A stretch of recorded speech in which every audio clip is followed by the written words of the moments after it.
La décision de vous exclure du parti, comment le processus a-t-il été mené? On sait que vous l'avez contesté, parfois en tout cas sur les médias, mais comment est-ce que ça s'est mené?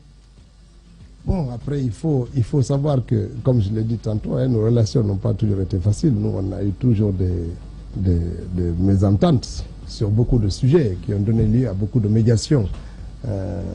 Des responsables du parti, mon père, des membres de la coordination, beaucoup sont intervenus. On fait la médiation régulièrement entre nous quand il y avait des bruits. Mais en prison, c'était particulier. Je pense que le problème fondamental que j'ai eu avec lui, c'est quand on a publié cette tribune. Mais qu'est-ce qu'elle disait, cette tribune, en quelque sorte? C'est de dire que de ne pas prendre sous prétexte notre incarcération pour refuser d'ouvrir le dialogue. Il fallait que le dialogue soit nécessaire. Et ça se fait entre le bourreau et la victime. J'ai donné, et après, dans l'heure qui a suivi la publication de cette tribune, j'ai vu le communiqué que l'UFDG a publié sous la signature du président, nous contestant le droit de proposer un cadre de dialogue en lieu et place de la direction nationale. Alors que notre volonté était de dire que, même en étant en prison, on n'est pas contre qu'il y ait un dialogue qui soit ouvert avec les uns et les autres. Et qu'au bout du dialogue, on pourrait recouvrir notre liberté, parce que ça pourrait permettre de faire rejaillir la lumière sur les accusations qui pesaient sur nous. Voilà, c'était ça la force de l'argument. Et quand j'ai eu par la suite le président de l'UFDG, je l'ai expliqué, je lui ai dit, écoute, c'est de la prison que Mandela a noué le dialogue avec l'apartheid. C'est de ce dialogue-là qu'il a tué l'apartheid. Il n'a pas attendu que quelque chose arrive. C'est avec les bourreaux de l'apartheid qu'il a fait le dialogue qui ont abouti à la mise à mort de l'apartheid. Et donc, il ne faut pas craindre d'ouvrir le dialogue avec le RPG. Il faut le faire. Même si vous êtes le demandeur. Il m'a dit non, non, non. Moi, ce n'est pas ça que je veux. Je préfère même mourir ou vous laisser. Je ne sais pas. Et donc, j'ai pris ça avec beaucoup de violence. Quelqu'un qui dit, je préfère votre mort même que de dialoguer avec le RPG. Moi, j'ai pris ça avec beaucoup de violence. Oui, mais... Il l'a dit. Il a dit. Il a dit. Il a dit quoi? Oui, votre mort qu'il ne le ferait jamais. Et d'ailleurs, dans Africa Guinée, je crois, ou dans un des médias textuellement, de la place, comme vous l'avez dit, il a dit prêtement il a dit dans un... Non, non, il a dit clairement. Textuellement. Et je vous le dis clairement. Et je pense que ça, c'était Attendez, monsieur le ministre. Qu'est-ce qu'il a dit? Oui, c'est ça. T'as coupé ton micro en même temps. Je vais vous dire ceci. Non, il a dit clairement. Quoi? Qu'il souhaite sa propre mort ou bien la vôtre. Qu'il ne fera jamais cette démarche vers Alpha, même si on devait en mourir. Il ne fera jamais cette démarche-là. Et c'était clair pour lui. Il ne le ferait jamais. Même si vous deviez en mourir. Oui, et d'ailleurs, je ne sais pas si c'est vous qui l'interviewiez ici, pendant la période-là où il a dit qu'il ne va pas se mettre à genoux devant Alpha pour obtenir la libération de ses militants. Il l'a dit dans un des médias ici, et vous pouvez chercher la trace, elle se verra sur Internet. Moi, j'ai pris ça avec beaucoup d'agressivité. Je comprends, mais je comprends que vous le preniez avec beaucoup d'agressivité, mais ça a quand même son sens dans le combat politique et dans une situation où on gère des convictions. Ça n'a pas de dignité en politique. Moi, je vous laisse le choix de. Moi, je vous laisse le choix de dire que ça a eu sens. Moi, j'étais quand même. C'est quand même la prison. Moi, j'étais quand même après 21 jours de réanimation que j'étais quand même à l'hôpital. Je faisais 21 jours que je sortais de la réanimation. Quand vous me dites ça, je ne le comprends pas. Je comprends que quelqu'un qui est en prison, moi, que je dise je préfère mourir. Mais toi là qui dois m'aider, c'est pas à toi d'adopter ces positions. Quel que soit moi, après derrière, il peut avoir ses justifications. Mais je ne l'ai pas compris. Sauf qu'après, on est rentré dans une dynamique de silence. On n'a plus jamais dialogué. Jusqu'à ce que vous êtes sorti. Vous n'étiez pas le seul Situation que Cellou Baldé perd son père. Vous étiez avec notamment le doyen Chérif Ba, avec Abdoulaye Ba aussi, je crois. Et c'est Cellou Baldé qui va perdre son père en prison d'ailleurs. Oui, justement. Mais pourquoi c'est vous? Abdoulaye Ba avait-il signé? Non. Il n'avait pas signé. Il n'avait pas signé, même si il n'avait pas signé. Mais c'est pas la question de la signature. J'aurais pu être. Pourquoi c'est vous qui avez Parce qu'il n'était pas d'accord avec vous à l'époque. Je vais vous dire. Non, on était d'accord. On n'avait pas de bruit. On n'avait pas de bruit à l'intérieur de la prison. Il n'y avait pas de bruit entre nous. Moi, ce que je veux dire simplement, même si j'étais seul à signer ce courrier-là, j'allais l'assumer tout seul. Ça ne devrait pas donner lieu à des polémiques. Il peut m'expliquer les bonnes raisons pourquoi on ne fait pas ça à cette étape-là. Les grandes gueules. Parce que c'est ma conviction, c'est ma croyance de dire que ça ne sert à rien de dire que je ne dialogue pas. Il faut à un moment donné évaluer le contexte et prendre les décisions qui sont liées à ce contexte-là et avancer. Bien. Si vous restez sur les positions initiales alors que le contexte a évolué, vous vous trompez dans l'analyse. C'est très important. Et après, on sort de prison. Et moi, j'arrive, c'est le président de l'UFDG avec Selou Baldé, Abdoulaye Ba et Chérif Diallo. Et la Chérif, on arrive là-bas pour le saluer pour les fêtes. Et là, dans son salon, moi, je l'apprends. Il dit qu'il y a des gens qui sont des tops, payés pour déstabiliser le parti, dans la marge de la discussion qu'on est en train de faire. Il dit ça comme ça. Après, il souligne que oui, il faut des sous. Quand les Moudou, quand eux, ils ont des contacts avec Alpha, ils lui font les comptes rendus.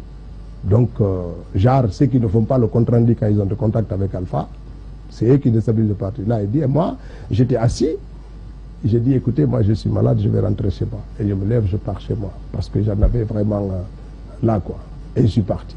Et il a récidivé ça dans une autre discussion. Et là, je l'ai appelé au téléphone pour lui dire toute ma désapprobation par rapport à ce discours qui ternit l'image de ceux qui sont sortis. Parce que ça crée l'anathème sur les ensembles. Et c'est là que les gens ont commencé à dire, ouais, peut-être c'est Gawal Lato, peut-être c'est Selou Lato, peut-être c'est Abdoulaye Ba Lato, peut-être c'est Paul Pierre.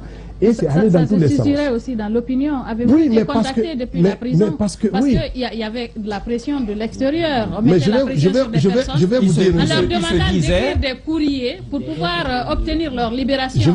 Aviez-vous été contacté? Je vais vous dire... Et il se disait qu'avec Alpha Bakar, il y avait donc des discussions à travers Alpha Bakar. Je vais vous dire... Si moi, on m'avait demandé d'écrire un courrier pour être libre, j'allais l'écrire et l'assumer.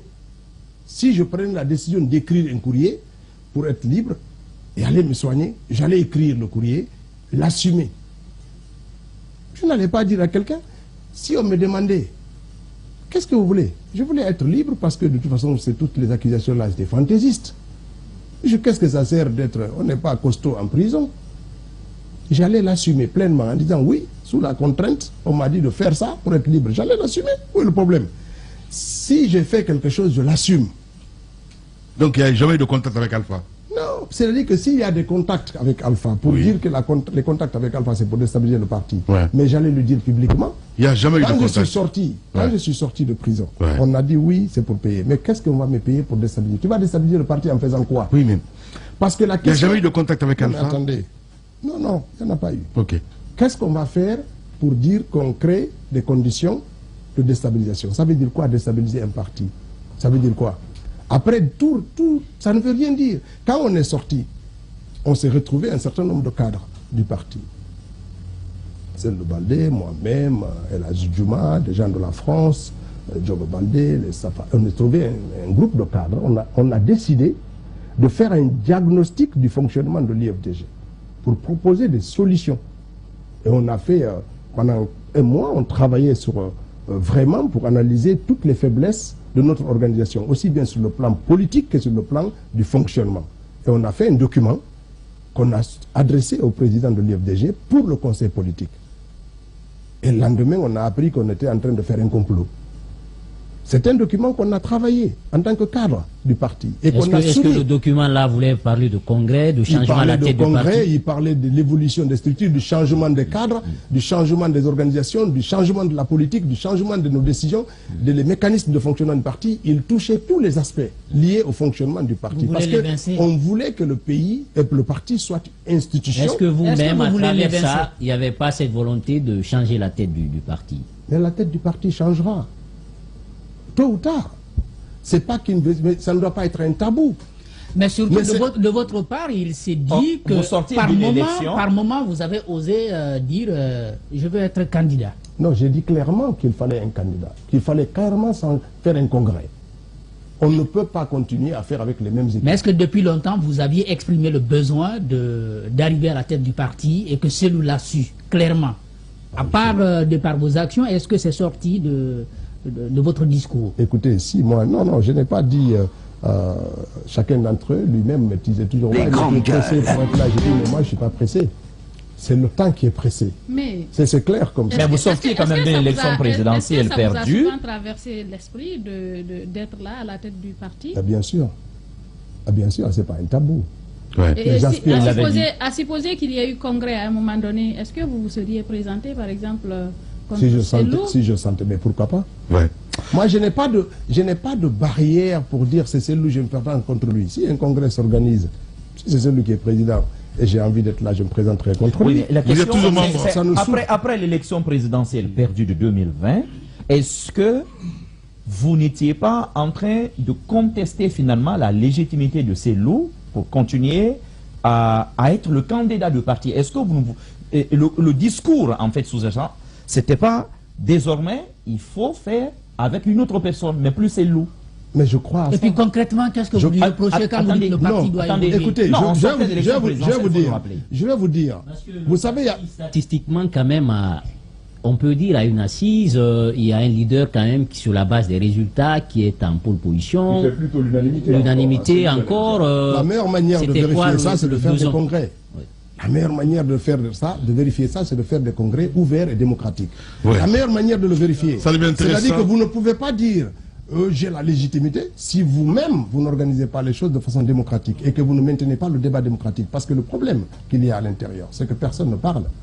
Lorsque vous prenez des positions qui sont en porte-à-faux ou en contradiction avec la position du président, tout de suite vous êtes un animal à abattre. Vous êtes un traître, vous êtes pressé, vous êtes vaurien. Moi j'ai assumé des positions. Le dernier congrès s'est tenu quand? En 2020. En 2015. Moi j'ai assumé des positions ici. C'est pas pour qu'on me traîne dans la boue. J'ai fait des efforts dans ce parti. C'est pas pour qu'on me traîne dans la boue. Je veux des positions dans ce parti, c'est pas pour qu'on me traîne là-bas. Il appartient aux militants de dire non, mais vous n'y êtes plus au sein de ce parti. Vous avez été exclu. Donc ça veut dire que vous ne reconnaissez pas votre exclusion. Ça veut dire que votre histoire n'est pas terminée avec l'UFDG? Non, elle ne peut pas être terminée comme. C'est pas sur cette base-là qu'elle va se terminer. Elle va se terminer. Vous reviendrez. Vous ne reconnaissez pas cette exclusion? Pour vous, c'est pas. Elle n'a aucun sens. Vous reviendrez. Je vais vous dire pourquoi. L'UFDG ne donne pas du pouvoir à son président d'exclure quelqu'un, quel qu'il soit. C'est le Congrès qui m'a mis là-bas. Et c'est le Congrès qui va m'exclure du parti. Et le Congrès, c'est le bureau exécutif qui va lui soumettre la question. Et le bureau exécutif ne lui soumettra la question que lorsqu'on me mettra en accusation et qu'on me jugera devant un conseil de discipline qui va statuer sur les raisons. Parce que je ne vois pas les raisons pour lesquelles on m'exclut. Si El Cellou et les 7 autres personnes qui sont associées à lui pour prendre cette décision, ils sont ouverts au débat et à la démocratie, qu'on me mette en accusation devant le conseil de discipline. Je viendrai répondre devant les grandes gueules. Si le conseil de discipline conclut que j'étais coupable, il appartiendra au conseil de discipline de demander au bureau exécutif de me prononcer une exclusion temporaire qui ne doit pas aller au-delà de 24 mois. Entre-temps, s'il y a un congrès, c'est le congrès qui doit être saisi pour qu'il statue sur mon exclusion ou non. Ce n'est pas... Alors que vous êtes un membre de Que s'est-il passé alors dans les faits? Comment est-ce qu'on vous a exclu dans les faits? Mais dans les faits, 7 personnes se sont réunies. Il y avait Fodé Ousouali Kondé, Kalemoudi Assané, Selou Daleng, Lamine Diallo, Banosso. Ils se sont réunis, ils ont échangé 2-3 fois et puis ils ont décidé de m'exclure. Ils ont demandé au conseil juridique de rédiger un courrier. Mais il n'y avait aucun motif là-dessus. Et puis après, le lendemain, c'est le signe ça depuis Dakar et il envoie sur Internet. La réalité, c'est que si vous accusez quelqu'un, d'abord c'est une très grande contradiction avec les principes du parti et le principe de l'international libéral. Il n'y a pas de condamnation sans jugement. Il n'y a pas de jugement sans mise en accusation. Et sans donner la possibilité à l'accusé de se défendre. Si on me reproche quelque chose, mais qu'on m'accuse de ça et qu'on me mette devant le conseil de discipline et que le conseil de discipline m'entende, avant de décider que je suis coupable de quelque chose. Si c'est une seule personne qui décide que je te condamne, tu es jugé coupable, M. Mara est là, c'est un juriste que les Guinéens respectent, alors on vous écoute là-dessus. On ne peut pas condamner. Claire, monsieur le ministre. On est peut-être arrivé à la fin, mais on ne va pas vous laisser sans aborder le thème du bois que le ministre veut couper. Oui, mais il va détruire nos forêts. Il faut clôturer. Monsieur le ministre, en clair, vous êtes membre de l'UFDG. Jusqu'à ce que le Congrès statue le congrès. Et vous reviendrez. Ah ben attendons le congrès. Moi je suis parti nulle part. Moi, pour que... Non, là il est au gouvernement. Non, vous reviendrez. Attendez. Là il est au gouvernement. Le fait d'être au gouvernement m'amène à suspendre mes activités dans le parti. Voilà. Ça c'est ce qui se fait actuellement. Voilà. J'ai suspendu mes activités au parti.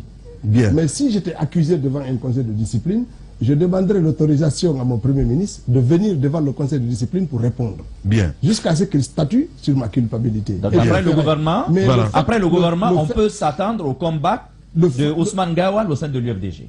Ah, c'est clair, aussi clair que l'eau de roche. Mais ce qui est là, ici, ce qui est étonnant, c'est que c'est important que celui qui se fait passer pour un chantre de la démocratie, quelqu'un qui se bat pour les droits, qui se fait ceci, et que dans sa propre formation politique n'est pas capable de faire respecter le principe minimum du droit des textes qui régissent le fonctionnement de son parti.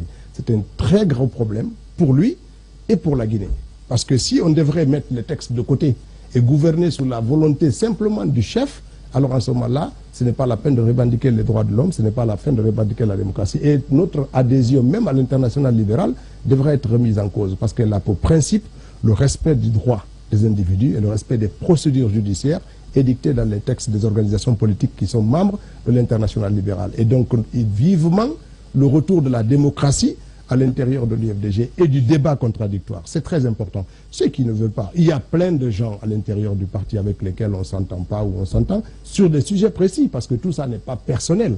Bien. Mais on a des visions différentes sur des choses. Et aujourd'hui, plus que jamais, cette question du débat à l'intérieur du parti doit s'ouvrir. Bien. Pour savoir. Aujourd'hui, vous demanderez à 90% des militants pourquoi on a exclu Ousmane Gawal. Personne ne sait.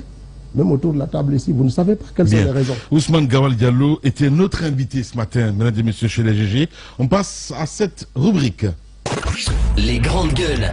La vérité crue d'Ousmane Gawal ce lundi sur Radio Espace et chez les GG, mesdames et messieurs. Oui ou non? Voilà. Allez-y, mon cher Jacques Léwaleno. Oui ou non? Oui ou non, votre bataille aujourd'hui, c'est de voir le Cellou Dalein Diallo que vous n'avez jamais aimé, en tout cas dès le départ, partir de la tête de l'UFDG.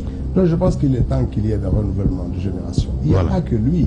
Il y a aujourd'hui à repenser les cadres monsieur le ministre, c'est oui ou non? C'est les mêmes qui sont là depuis 2007. C'est oui ou non, monsieur le ministre? Voilà, c'est bien. C'est pas une question personnelle, c'est une question qui touche la structure. Donc oui ou non, vous voulez un changement à la tête de l'UFDG? Nous voulons un changement dans tout le parti. Oui bien, ou non, s'il vous est donné la possibilité d'occuper aujourd'hui la tête de l'UFDG, vous allez le faire. Mais je vais sauter de 2 pieds. Allez-y. Oui ou non, votre communication? Oui, c'est pas possible. Allez-y, Mohamed. Va danser, lui, il va sauter des 2 pieds. Eh bien, dansons. Monsieur le ministre, oui ou non, votre communication sur l'affaire Dubois était une erreur? Non, pas du tout. D'abord, pourquoi si vous me permettez une parenthèse. Non, vous allez développer après, à la fin. Voilà, pas du tout. Voilà, allez-y, Roby. Alors, oui ou non? Alors, monsieur le ministre, c'est vrai que votre style de communication est très antinomique avec celui de Cellou Dalein Diallo, mais finalement, est-ce que le problème n'est pas Cellou, mais plutôt la bande de 6?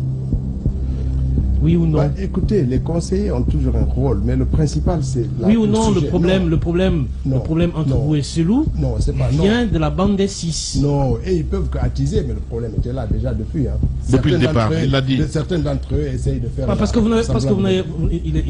à plusieurs fois que vous avez relevé les problèmes, vous avez cité les 6. Oui, mais c'est pas... oui ou non? Alors, vous avez acheté une tronçonneuse, vous avez acheté une machine à fendre du bois, monsieur le ministre.